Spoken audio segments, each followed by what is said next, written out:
E aqui reúnem-se um conjunto de telas dos sucessivos arcebispos de Braga. Lembrar que esta preocupação pela história eclesiástica de Braga nasceu com o Dom Frei Agostinho de Jesus, no final do século XVI, arcebispo de Braga de 1588 a 1609, e ele é que manda produzir todos estes retratos dos arcebispos que o antecederam, manda até fazer a lista dos arcebispos, que não existia uma lista feita.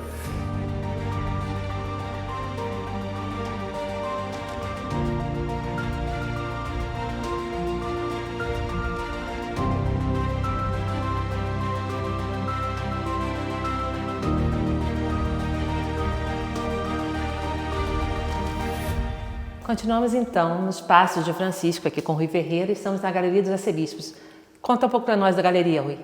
Ora bem, isto é a Galeria dos Arcebispos de Braga, que fica situada aqui num pequeno edifício do Paço Arquiepiscopal. Aliás, este edifício é um edifício icónico, barroco, que pertencia à Quinta do Tanca, que os arcebispos adquiriram em 1920, o Dom Manuel Vieira de Matos, especificamente. E aqui reúnem-se um conjunto de telas dos sucessivos arcebispos de Braga. Lembrar que esta preocupação pela história eclesiástica de Braga nasceu com o Dom Frei Agostinho de Jesus, no final do século XVI, arcebispo de Braga de 1588 a 1609, e ele é que manda produzir todos estes retratos dos arcebispos que o antecederam, manda até fazer a lista dos arcebispos, que não existia uma lista feita, e, portanto, a ele se deve este conjunto, o que significa que a maior parte dos retratos aqui são imaginados pelo pintor. O pintor provavelmente foi o pintor António Maciel, porque o quadro mais antigo desta galeria é o Dom Frei Bartolomeu dos Martins. Lembrar que quando o Dom Frei Agostinho de Jesus assume o sólio bracarense, o Dom Frei Bartolomeu dos Martins estava em Viana do Castelo ainda, portanto ainda não tinha falecido, portanto é o primeiro quadro, é o quadro mais antigo, e os outros são todos recriação, a partir de Dom Frei Agostinho de Jesus, é que são todos autênticos, portanto, com o rosto de cada arcebispo manda pintar o seu, Dom José Cordeiro eventualmente mandará pintar o seu um dia destes, portanto, e só a partir daí é que temos garantias, pelo menos da fisionomia dos arcebispos. Mas há aqui alguns pormenores curiosos que o pintor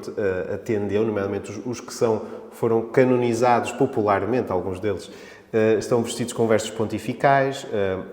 Depois também o facto de não terem barba ou terem barba completa ou apenas uma pera também varia de acordo com a época, portanto houve aqui algum critério, mas essencialmente é um conjunto que nos permite também falar da história eclesiástica de Braga, e por isso é um conjunto muito relevante. Evidentemente estiveram instalados primeiramente no antigo Paço Arquiepiscopal, onde está hoje a Reitoria da Universidade de Minho, a Biblioteca Pública, provavelmente na sala da galeria, a galeria era uma ala que o Dom Frei Jesus mandou fazer, que estava suportada por colunas e tem uma grande sala em cima, seria aí que assentaria precisamente este conjunto de telas. Depois, com as sucessivas mudanças dos arcebispos, primeiro com o liberalismo, que recluíram o arcebispo a uma pequena parte do antigo paço, e depois com a República, em que os arcebispos ficaram sem o seu paço e tiveram que andar em casas arrendadas, até chegar aqui a este espaço onde atualmente se encontram. Lembrar que este espaço